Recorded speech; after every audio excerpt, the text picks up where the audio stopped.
Hello everyone, welcome back. So in the last class we saw RSC crypto system.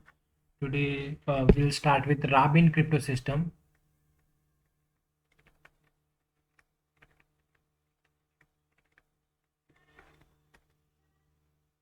See, the security of RSC, well-known RSC public key crypto system is based on difficulty of factoring large integer n. Right? And this Rabin crypto system is also with the same security. In 1979, this was given by Rabin, and he has given this crypto system along with the signature scheme also. So theoretically its security is better than RSA, but it is susceptible to the chosen ciphertext attack. So let me start describing it. Key generation algorithm.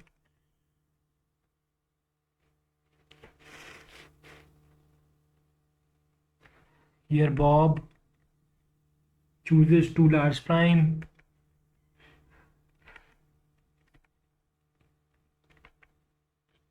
Large prime P and Q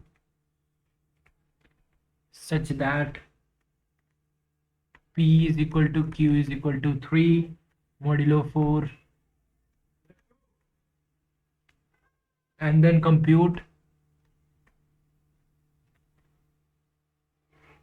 n is equal to PQ. Okay, so the public key for Alice is for Bob. What is public key?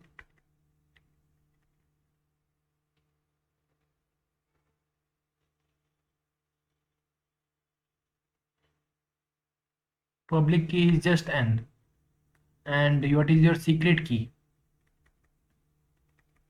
Secret key is the primes P and Q. Okay, now how does the encryption happens? For the encryption, what Alice will do, suppose he is having a plain text M, so he will just compute a ciphertext C is equal to M square modulo n. Okay, to get back the plain text, in the decryption I have to find the square root of C. Okay, so how can we do that? A simple technique is find YP and YQ first. I'll write a step. Find YP and YQ such that YP into P plus YQ into Q is equal to 1.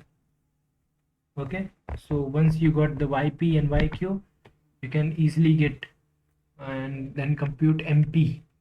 What is MP? It is C raised to P plus 1 by 4 modulo P, compute MQ, which is C raised to Q plus 1 by 4 modulo Q. Okay, so I am having MP, I am having MQ, I am having this YP and YQ. You can compute the square root. So let me just call it as C1, C2. So C1 is what? YPPMQ plus YQQMP modulo n. And your C2 is YPPMQ minus YQQMP. So this is your C1 and C2. Then 4 square roots of C, then 4 square root of CR plus minus C1 modulo n and plus minus C2 modulo n. As simple as that. Decryption correctness is very easy. Let us see correctness, why this C1 and C2 gives you the square root. So first thing is to note that what is my C? C is M square. So M square is equal to C modulo PQ I am having, correct? And that means Can I write it as m square is equal to c modulo p? Yes, m square is equal to c modulo q. Okay, then I wanted to find the square root now. What I know that m raised to p minus 1 is equal to 1 modulo p, correct? Can I write it as this is equal to c raised to p minus 1 upon 2 modulo p, which is 1, correct? Similarly, I can find m raised to q minus 1.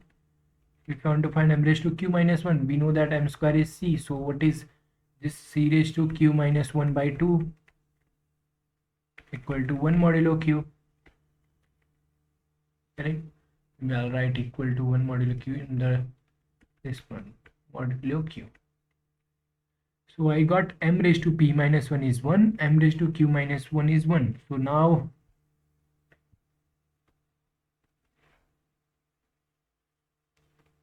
what is my mp? Let me see what is mp square. That is c raised to p plus 1 by 4. I was having this mp, the whole square if I take, it was not,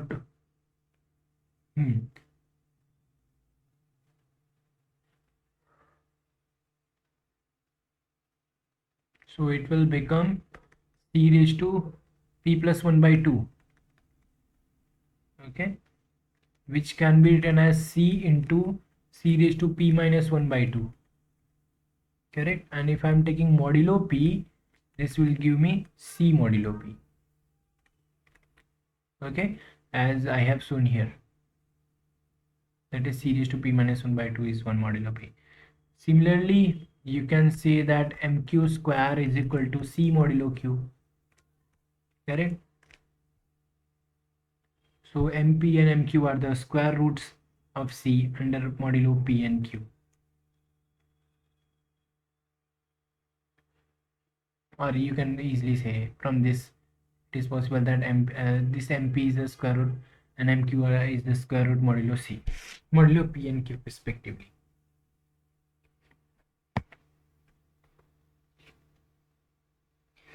See, if p equal to q equal to 3 modulo 4, then we can compute the square root of c modulo n efficiently as described above. That means, see, I had compute p plus 1 by 4. So if p and q are 3 modulo 4, then only this will be an integer.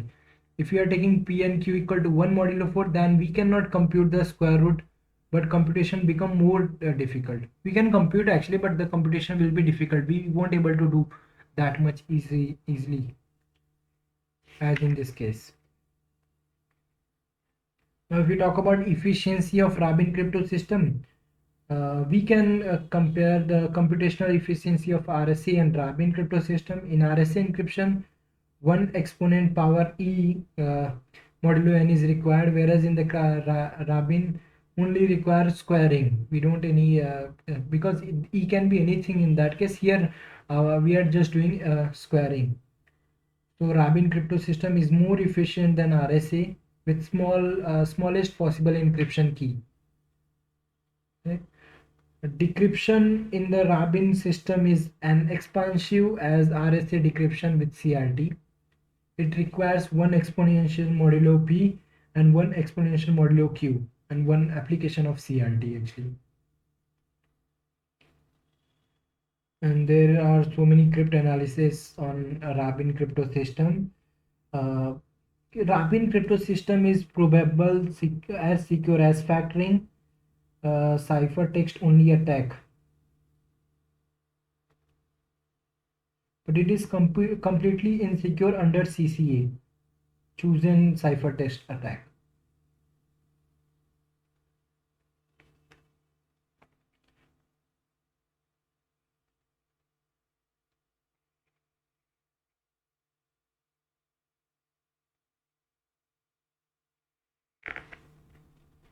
This is insecure against CCA.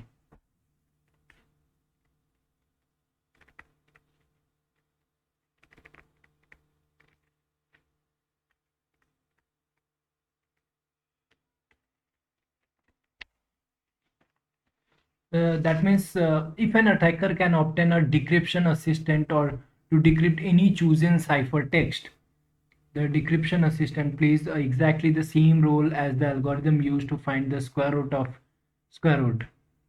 So the system is completely insecure against CCA. Okay. So next is ElGamal crypto system.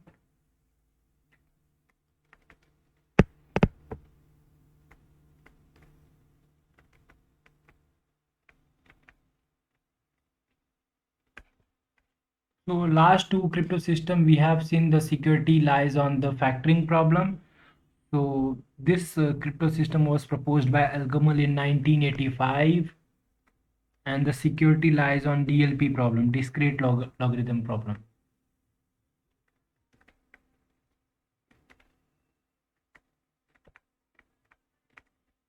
Okay, let us see key generation. Choose a prime P.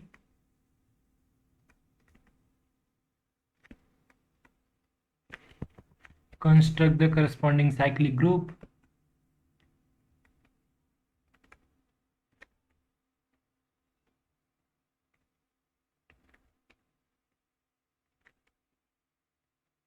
Say ZP star. Choose a primitive root G.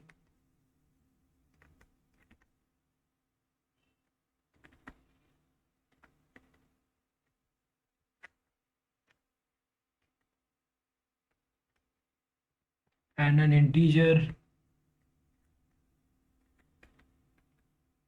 which is your secret key actually, integer E, which is randomly from 2, 3 up to P minus 2.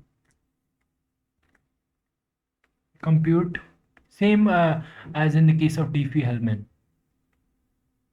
Compute E, which is G raised to E modulo P. Okay, so what is my public key? Public key is P, G and this capital A. What is secret key? Is small a. So let us quickly see. I am having a prime P. I am having corresponding group ZP star, and what I am having a primitive root G I am having, correct, and this is my secret keys. Public key is PGE. E I am calculating as G raised to A modulo P. Let us see encryption scheme. How do you encrypt? So let the plain text be M. Suppose M I want to encrypt, that is ZP star, M belongs to ZP star. First choose a random number. First choose a random number R from the same set 2 to P minus 2, and compute C1. C1 equal to G raised to R.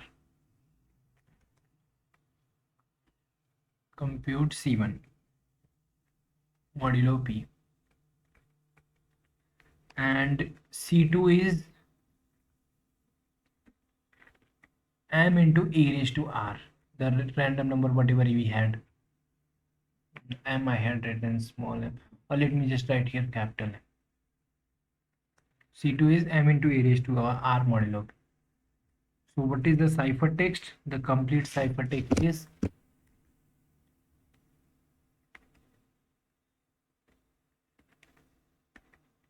is the pair C1 C2. So do you see here the plain text is expanding as in two variables. So that is the drawback of this ElGamal crypto system, because your ciphertext expansion is large here. Now let us see decryption. To decrypt the ciphertext C1 C2, Bob first compute key. Key is actually C1 raised to A, which is G raised to AR modulo P, and then obtain the plain text. He can obtain the plain text M as K inverse C2 modulo P. Correctness is very easy.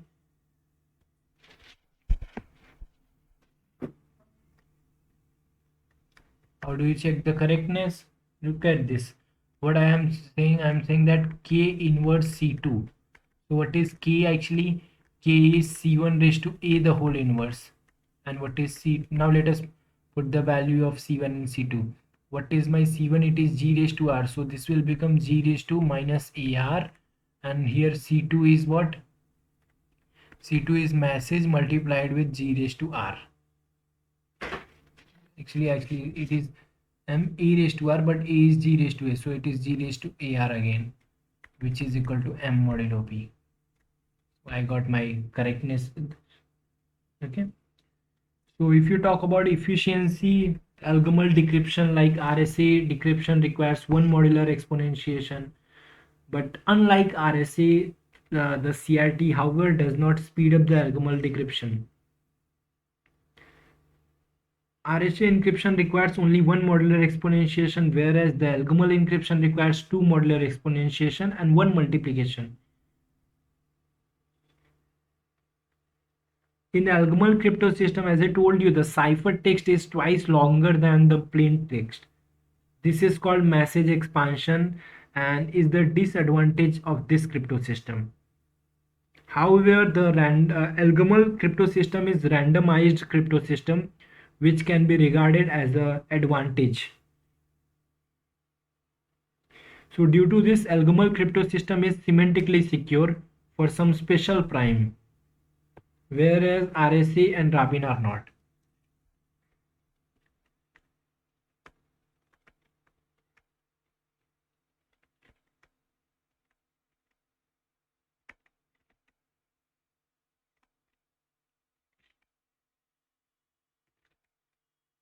For some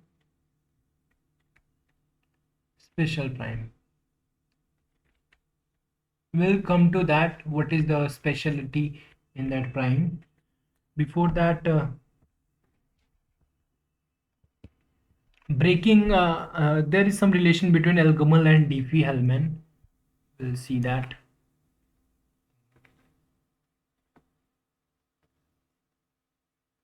Breaking ElGamal crypto system and breaking Diffie-Hellman key exchange protocol are equally difficult. Or you can say breaking ElGamal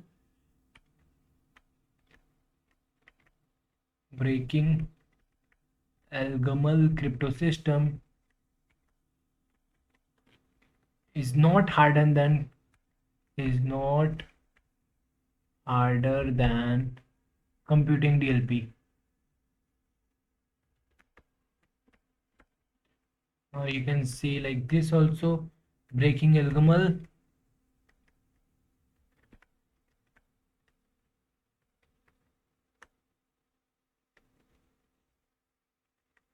and breaking Diffie-Hellman key exchange.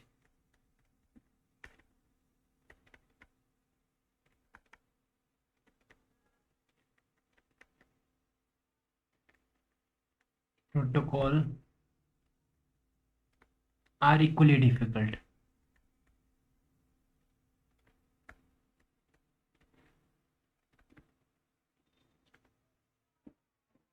Okay. Now let us talk about semantic security of ElGamal.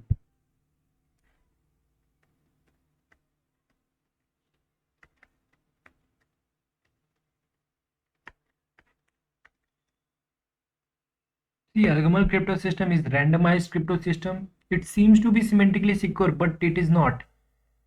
The basic ElGamal crypto system is not, because it is simply actually with related to your Jacobi symbol, that is quadratic residue.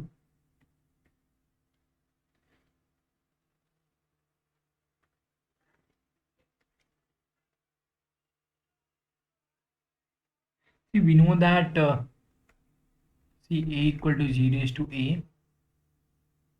Okay, by Euler's criterion, A is quadratic residue modulo N. A is quadratic residue modulo P if and only if A is even.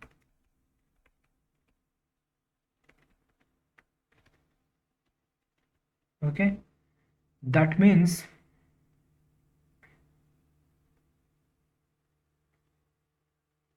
by looking at the least significant bit of A, we can decide whether C1 is quadratic residue modulo or n or not. That means C1 is quadratic residue modulo P if and only if R is even. Okay. So using the quadratic residue test, we can test the quadratic residue modulo P of E and C1. We can get the quadratic residue of E and C1 both. Thus, we can determine the least significant bit of both A and R. We can get the least significant of A, we can get the least significant of R. So we can compute the least significant bit of AR. Implies we can compute least significant bit of AR. Okay, that means we can get to know whether E raised to R, that is quadratic residue or not. That means G raised to AR is quadratic residue modulo P or not. But what is G raised to AR actually? It is E raised to R. Okay, now suppose I am having two ciphertext, C1 and C2. We want to distinguish, let us see semantic security. I am having two ciphertext C1 and C2, and say two plain text I am having an M1 and M2, where M1 is the quadratic residue modulo P and M2 is quadratic non-residue modulo P. Okay. Now since M1 is quadratic residue modulo P, so C2 is quadratic residue. Since M1 is quadratic residue modulo P, okay, so your quadratic residuicity of C2 depends on E raised to R. C2 belongs to quadratic residue modulo P if and only if, or let me just say if E raised to R is quadratic residue.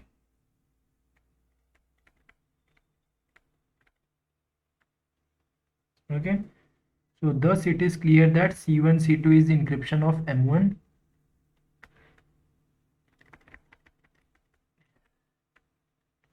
Clear that this C1 C2, this ciphertext is encryption of M1 if and only if E raised to R and C2 are both quadratic residue.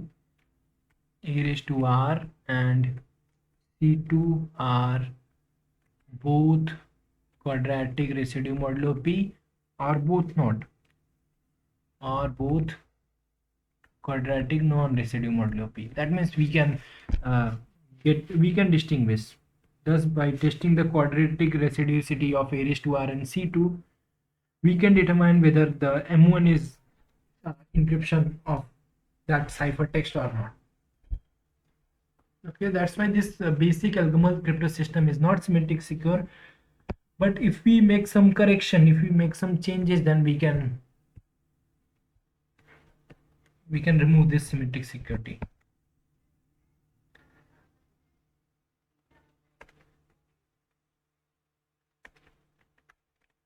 The above attack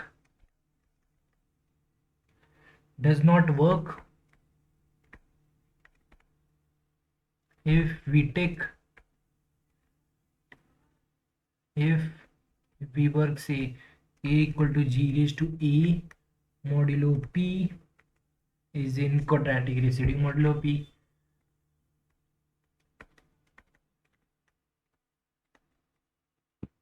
and every plain text also belongs to, and every plain text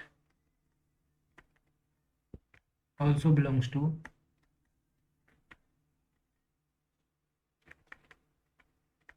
That means I am just trying to make whole atmosphere as quadratic residue modulo p. Every element should be quadratic. So if we choose the primes, this can be done. If we choose the prime p is equal to 2q plus 1, okay, where q is also a prime,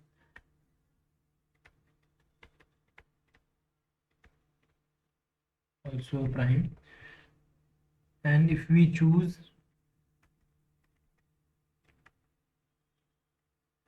g as primitive qth root,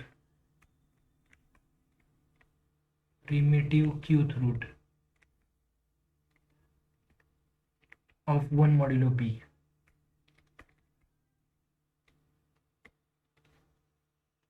that means we can choose g such that order of g is p, order of g is p, sorry, order of g is q, and 1 equal to say g raised to p minus 1 by 2 modulo p, order of g is q. So in that case we can get this whole atmosphere as quadratic residue. Then qth root of 1 is always a quadratic residue. In this case your a and c1 are always quadratic residue element, quadratic residue.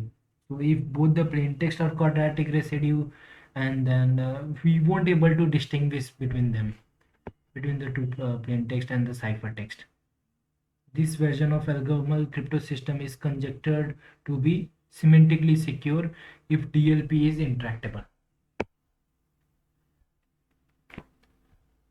Okay, thank you so much.